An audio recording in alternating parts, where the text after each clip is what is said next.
Good morning, everyone. Welcome to Will's Taco Tuesday Potluck Edition for March 3rd, 2020.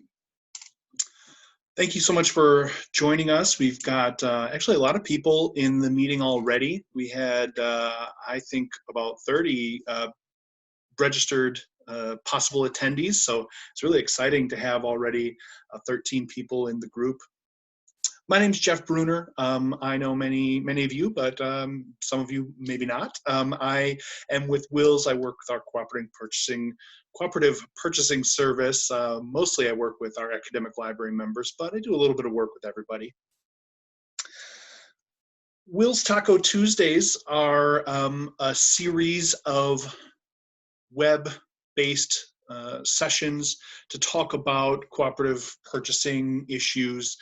Every other month, we bring you a set of 4 vendor partners, each giving a kind of a mini overview or pitch about a product or a resource or something that you might not know about their products. But on the odd numbered months, we like to do what we're doing today, which is called Potluck Edition. Like any good potluck, the event is best when everybody brings a little something to the table.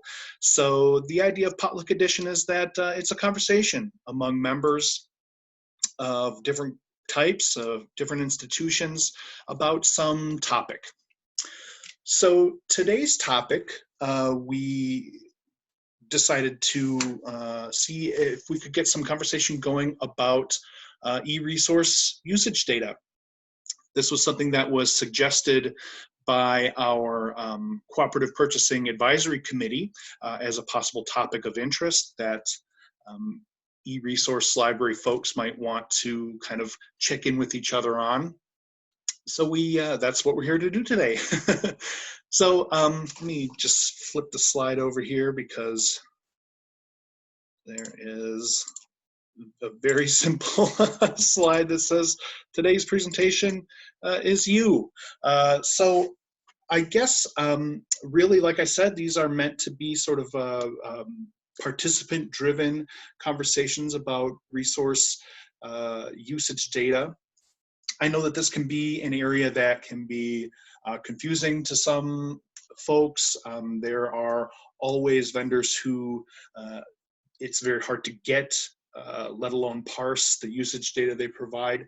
So I'm hoping that some folks will feel free to unmute themselves and jump in if you've got a question or a particular a new idea or some success working with usage data that you might want to share with others. We also have the capability of screen sharing. If anybody has something that they'd like to even show or demonstrate, that would be really fantastic.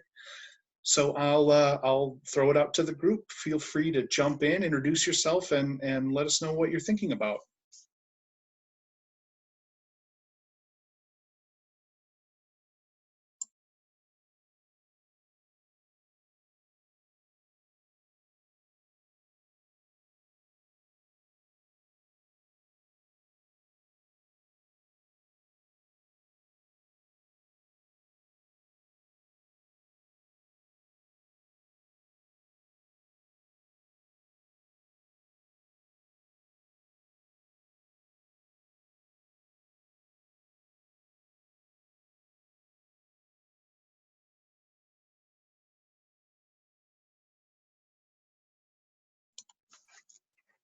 Well, maybe I'll start us off with a question. So it's been a little while since I was responsible for usage data for for all of an institutional library.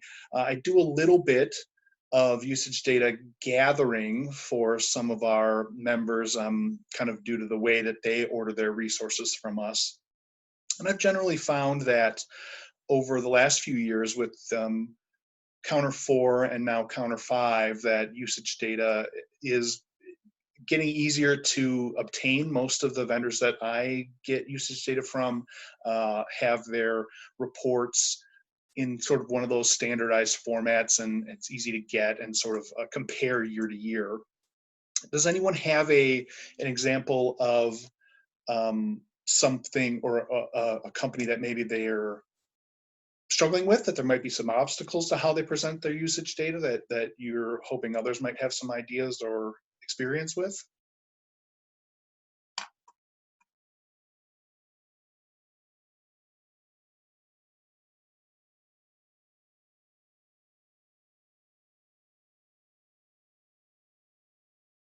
Hi, this is Noreen at La Crosse Public. I have two that I have issues with. Um, the first is Oxford, and it's not a matter of not getting what I need, but getting it really late. Um, it's a full month after the end of the month before they post the data. I just wondered if anybody else had been experiencing that too. Hi, Noreen. Thanks so much for jumping in to share. Uh, that's one of the few vendors that I work with on gathering usage data, and I actually have found that too. Now, I don't do monthly stats. I do just a single yearly report, but it has routinely been the case that, if I'm trying to do the pull kind of the reporting data in January, I can't, for the previous year, I can't do it until sometime in February to get, that December data. So, for instance, I have to deliver a report for January through December of 2019. I wasn't able to do that until February of this year because all through January, the reports weren't updated yet with that final month. Okay. I've seen the same thing. I'm not sure why that is. I've never gotten any explanation as to why. Has anyone else seen that or heard of, if had any success in getting their data faster from them?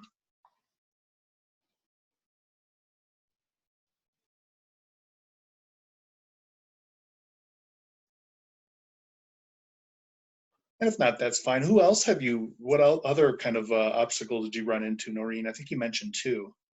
The other one is ProQuest, and that's more a case of not really knowing what I'm seeing. We were getting when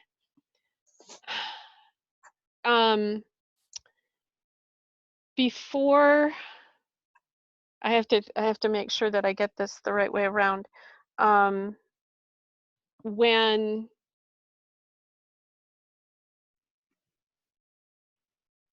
before newspapers.com was a Badger Link database, we were getting statistics that look very, very different from what I'm getting from them now that we are subscribing to it, or I mean, now that we're not subscribing to it as a part of, now that it's part of Badger Link.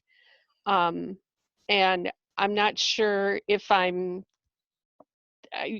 sorry, I'm putting this badly. I'm just not sure I'm seeing the right thing.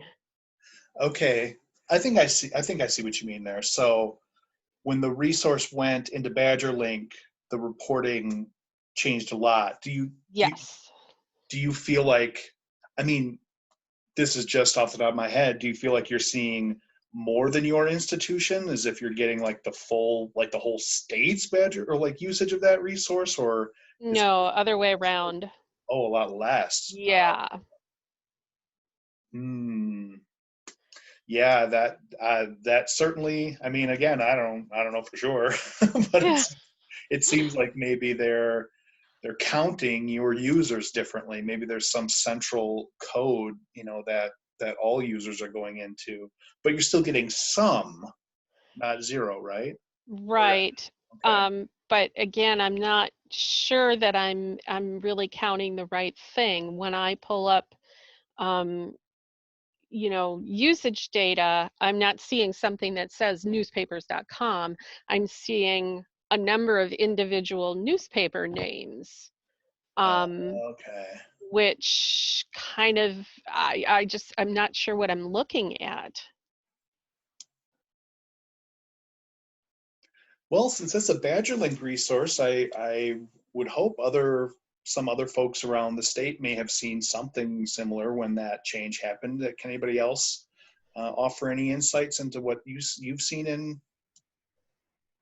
uh, ProQuest usage data as far as resources going from an individual subscription to a statewide subscription? This is Nancy from MyEd. Can you hear me now? Yeah. Hi, Nancy. Good morning. I successfully unmuted myself then. Oh. I can't comment on the statistics and Badger Link from that change, but I was looking at my ProQuest statistics yesterday, and I just I couldn't really get it to match what I was finding in the past.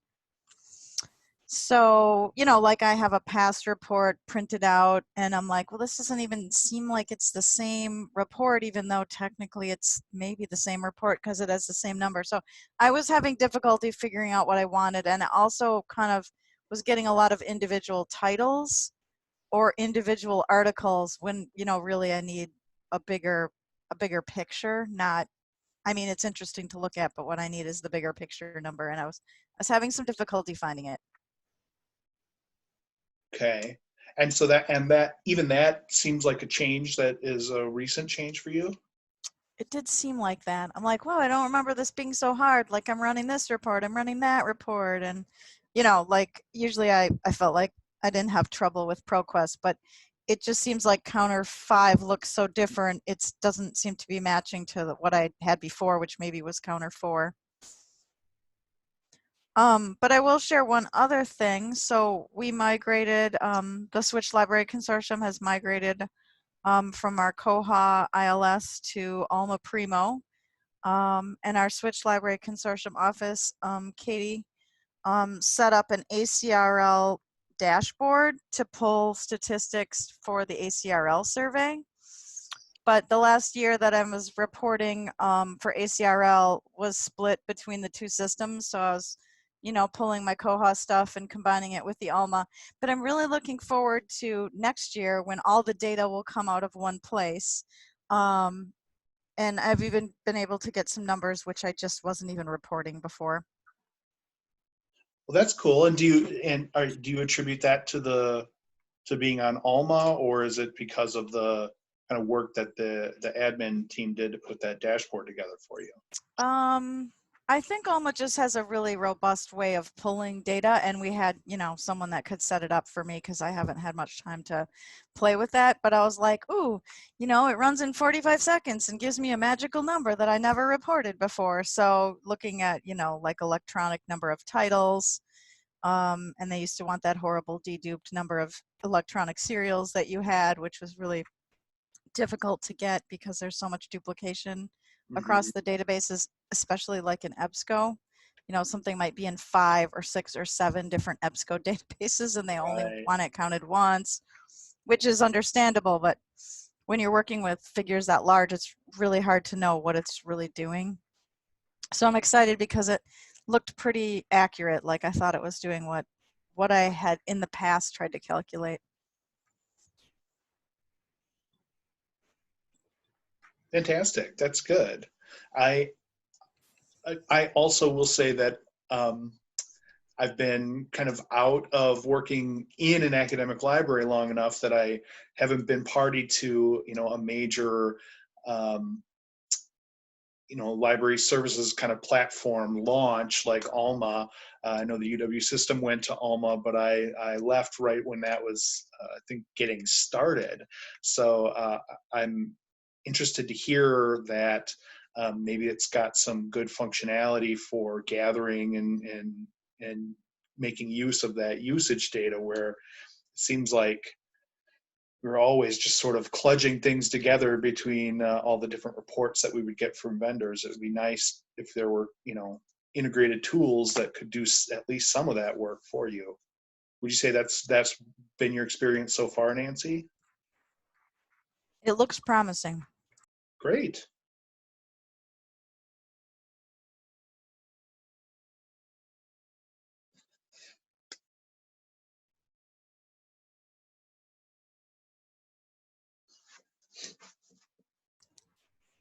I guess one thing I can add, this is still Nancy. I looked at ProQuest yesterday, but I haven't gotten to EBSCOhost. Usually I can get what I need from EBSCOhost, but every time I go to log in, I pretty much have to change my password. supposed to be good for like a year. And I often have notes or files, so I know when I was last in, but like almost every time I have to reset my password. It's very frustrating. That's weird. Like in the admin module, you need a new password every time you try and go in and do something. Like the last one that I did doesn't work, so I have to reset it. I had one other school in the Switch Library Consortium say they have the same problem. You just plan on resetting your password. That's weird and annoying. I wouldn't want to have to do that. Although I'm trying to remember, I sort of feel like I had to do that a couple of times too, but not with the frequency you're talking about.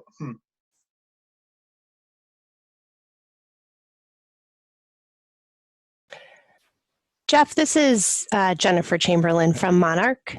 Hi, Jennifer. Hello. I have a quasi-formed kind of question or just topic of discussion, and maybe you can help me firm it up here. I'm just sort of curious about, and this is coming from the public library system perspective or public library perspective, but it can, I think, transcend both academic and public, which is any great breakthroughs or ideas or suggestions people have about the data story behind e-usage in general in comparison to, I think how we talk about in the public library world and how much funding is dependent upon the physical item circulation. Trying to, on the heels of the annual report time,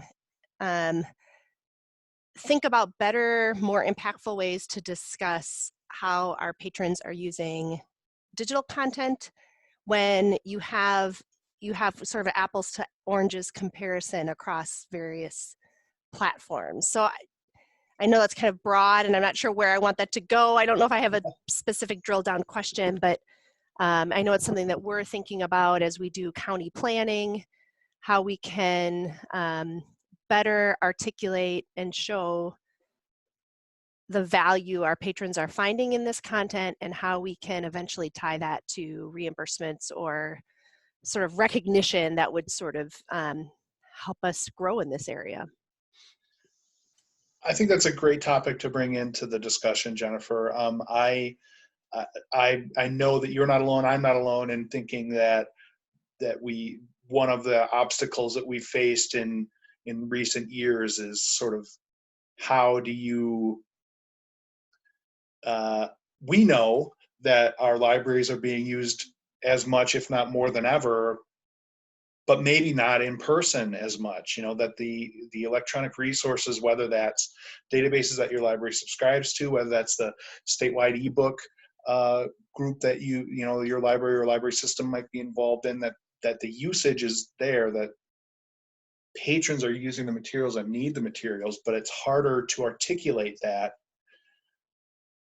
when it doesn't necessarily reflect feet coming through the door every day.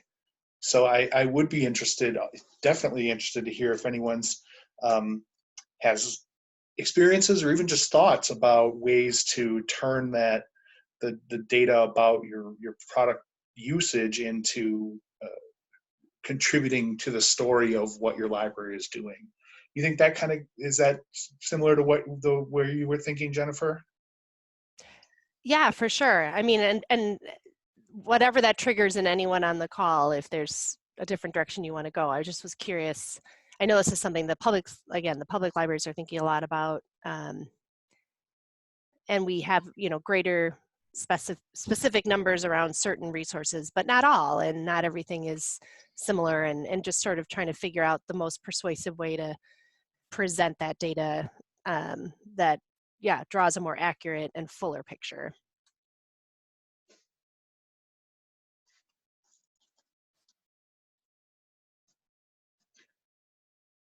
Anyone thinking about that? Even if your thought is, yeah, we're struggling with that too. I mean, we'd love to hear it.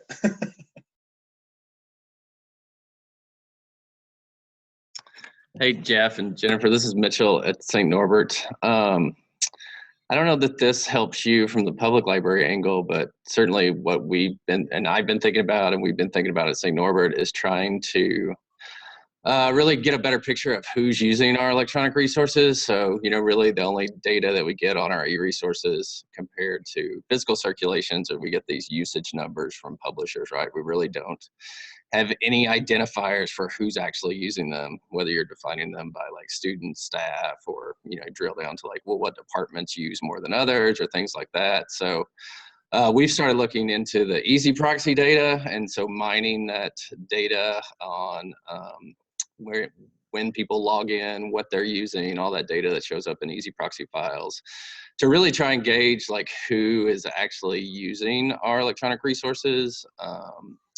And trying to get like, you can almost get like saturation levels. So like this percentage of undergraduates actually used an electronic resource in fall 2019, or this percentage of business majors, or this percentage of psychology majors. So we're thinking about it in those terms to try and have conversations about the amount of money that we spend on electronic resources, sort of the reach of electronic resources in that way, and then to have those individual conversations with like departments and faculty of, well, this is what we see in terms of like how many students in your department use electronic resources. What does that mean about the resources we offer? What does that mean about what we could provide you, sort of things like that.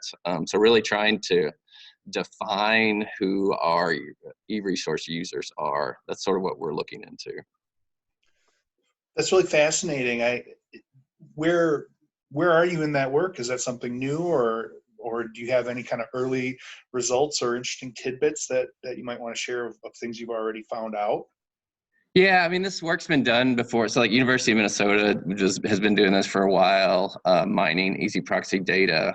So like OCLC finally has an easy proxy analysis tool that they're going to roll out. I think it's in beta form now, that you could, for a small price, you could subscribe to that tool and you could get analytics on your easy proxy data.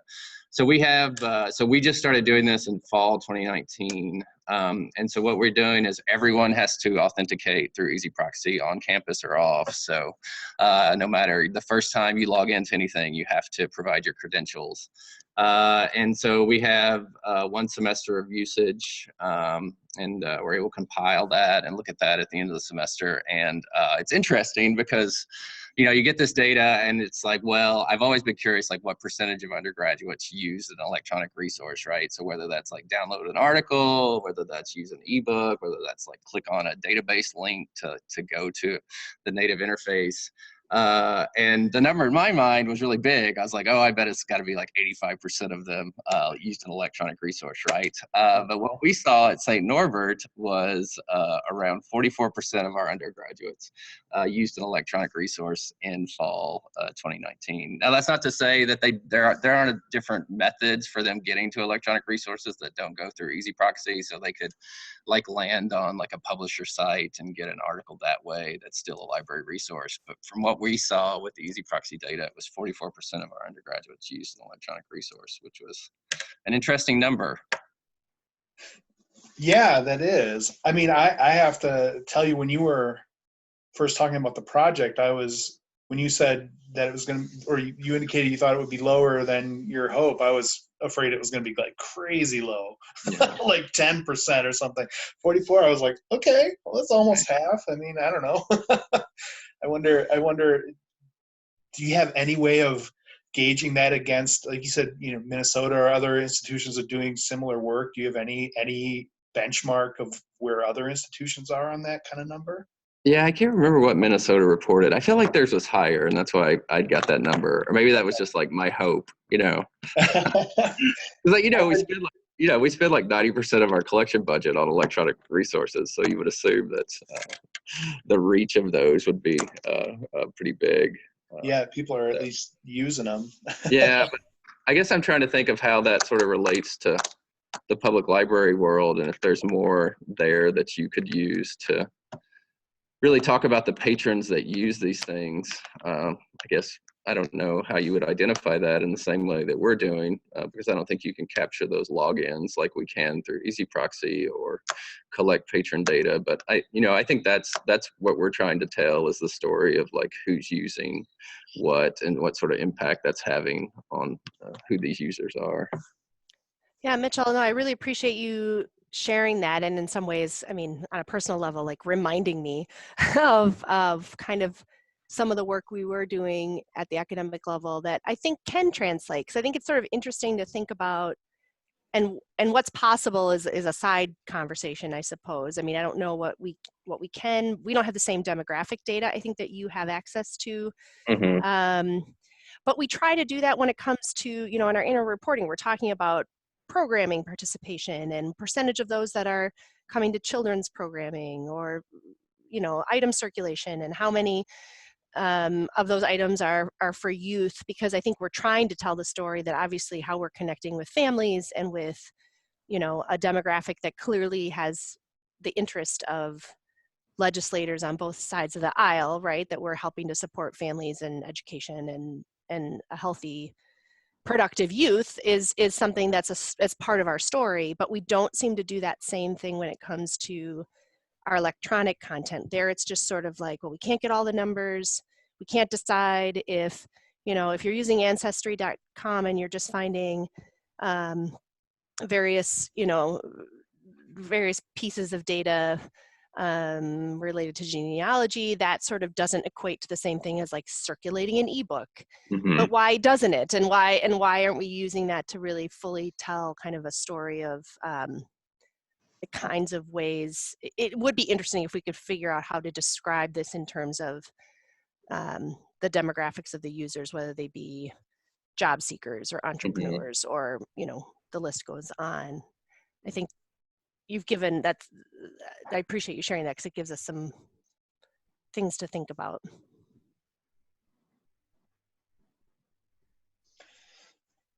I assume at the academic level, there's a story to be told about, or as it relates to effectiveness of the library too, or where the library kind of sits in the overall educational ecosystem, or at least that's the dream, right, of being able to say, look, here's the data that shows how important, you know, the library is to student success.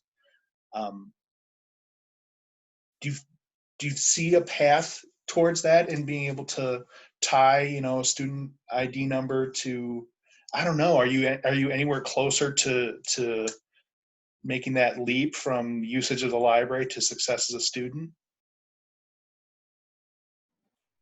Yeah, I mean, I think, yeah, that's one way we can do it. I mean, you know, the people they've been doing that for a while in like library research, and that certainly we were interested in doing that here, and it's good to be collecting this data, because I mean, certainly our e-resources are our biggest touch point, right, as far as the percentage of people that use a certain library service. You know, circulation statistics continue to drop. Certainly, you know, more people use e-resources than probably set in instructional sessions that we do at academic libraries. So that we'd love to know sort of what correlational effect an e-resource use can have on, you know, GPA, retention, sort of all those, you know, standard metrics of student success. So yeah, that's something we're looking into. But, you know, I've always been interested in this data from a collection development standpoint. So not just like tying it to student success, but like, you know, just coming from like the UW system and dealing with, you know, budget issues and journal cancellations, and never really having any good data on, you know, who are the people that make up our Elsevier users, and who would it affect the most for these journals to be canceled, and having that sort of granular detail.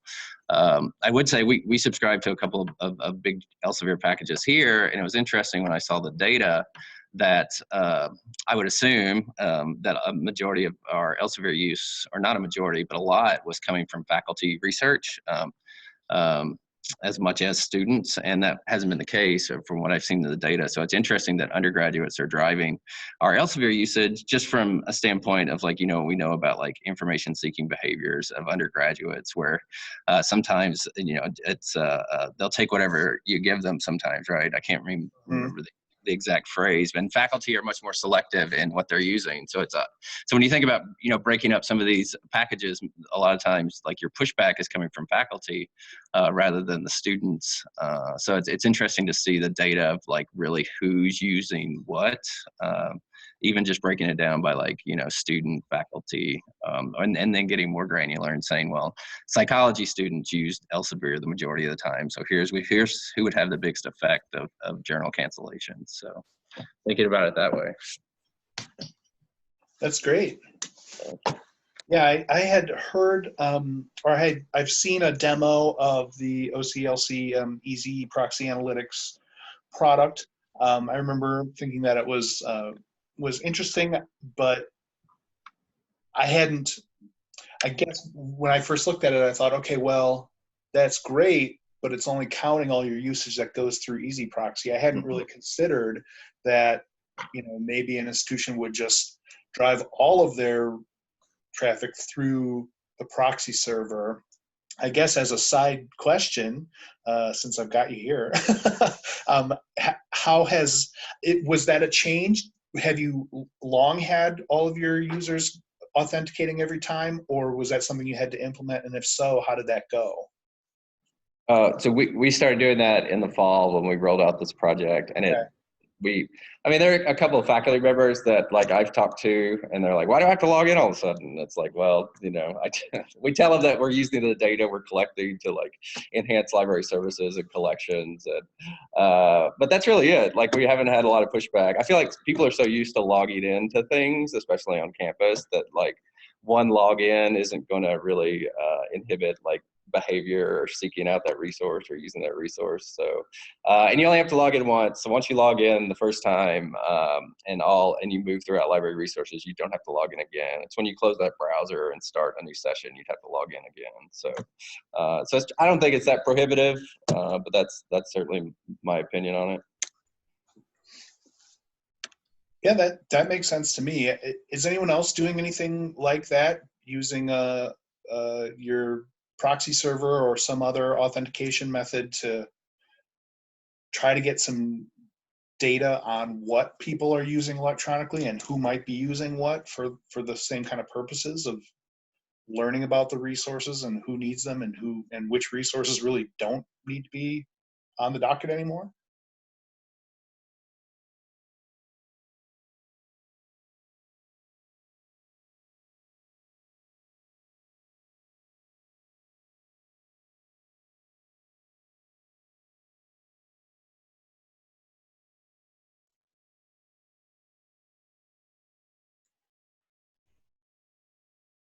I don't think I'm really answering your question, Jeff. Okay. But you know, there's silence. Yeah, I'm happy to hear your voice. Yeah, I'm curious. Well, just something that popped in my mind as you were talking is sort of, has anyone ever tried doing any qualitative data gathering around e-content? Do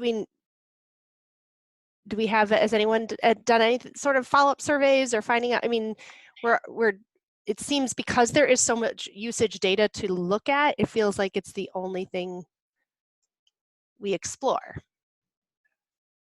Yeah, that's a really interesting question. I myself have not really ever heard of that, you know, of somebody kind of just doing a more survey kind of based feedback from you know, patrons about using the resources. But I feel like that, well, we always say that kind of thing though, right? Like marrying the data to the kind of qualitative experience can be really powerful in telling a story or making a case. Mm-hmm.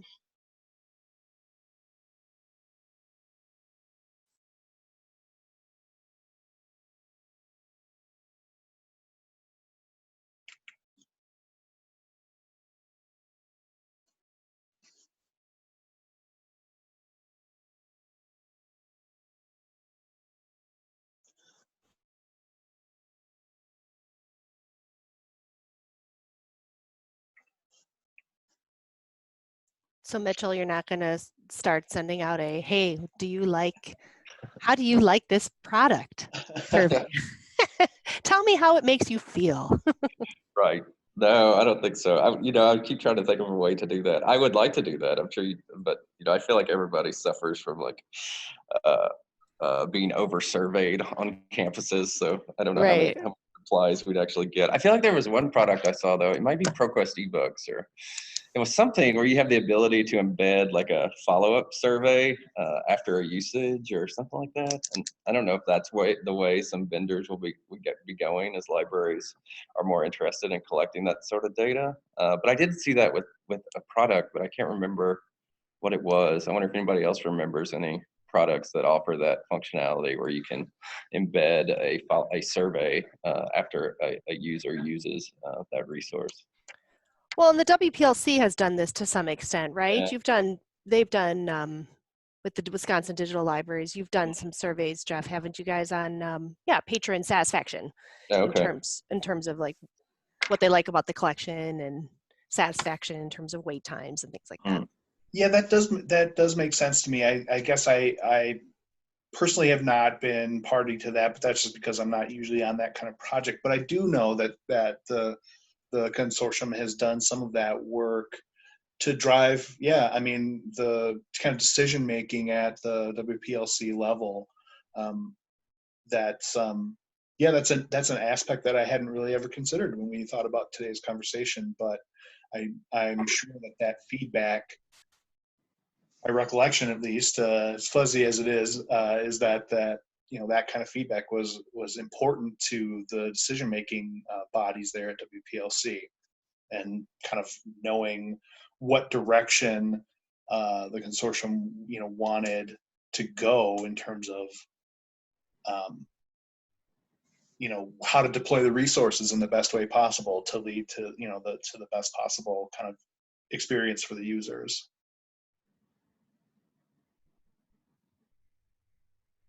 I don't have it at my fingertips. I don't have any way of saying, oh, here's what the report results were. I'm sure we could dig it up, but certainly not during the call. But my recollection is that there were results, at least there was feedback, and that was proved to be significant in terms of the decision making after that point. And we do, at Wills, of course, we survey you guys a lot. So I know what you mean there, Mitchell, that, there's always that sense that how often are we bothering our members for feedback on this or that thing. But it's hard. It's hard to do without that. If you want to get at that level of qualitative data, you have to try, even if your kind of response rate isn't huge.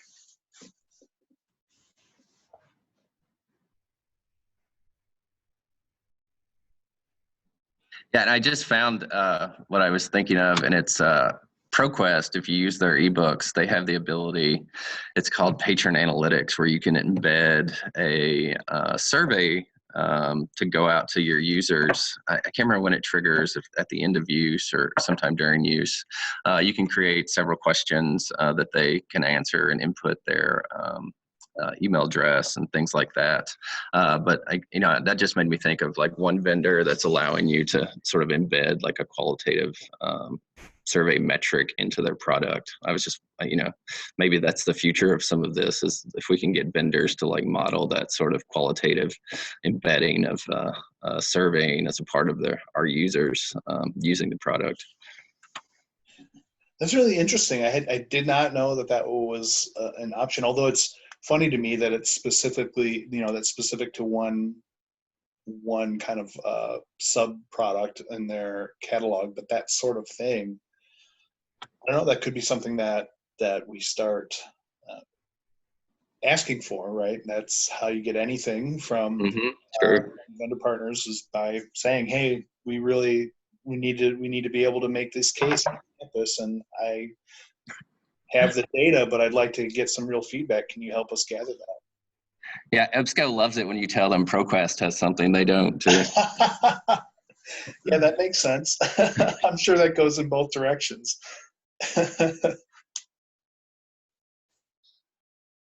Well, great. Okay. Well, does anybody else have other topics about? I mean, we've kind of ranged around a little bit. Usage data and the kind of telling the library story. I'm always interested to hear other members' thoughts on that. But I also don't want to make people feel like they have to jump in if they don't have anything more to share. I want to throw it open one more time. If anybody has another topic or something similar, or even a thought or a comment you'd like to share, we'd love to hear it.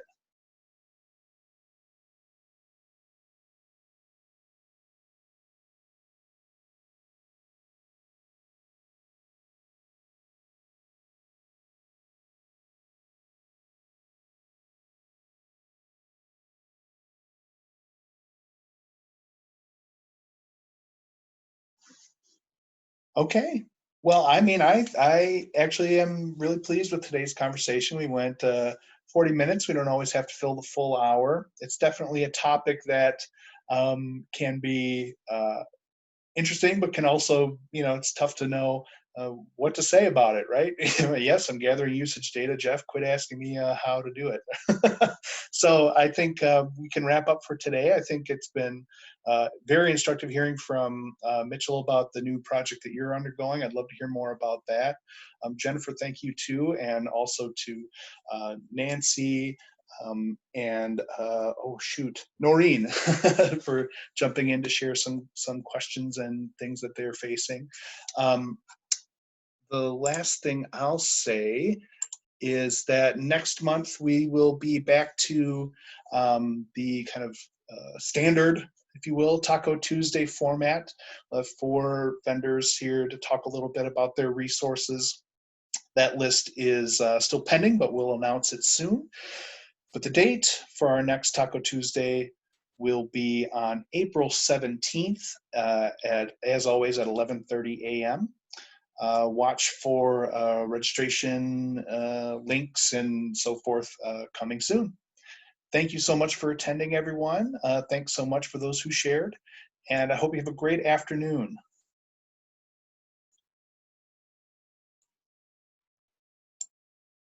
You too. Thank you.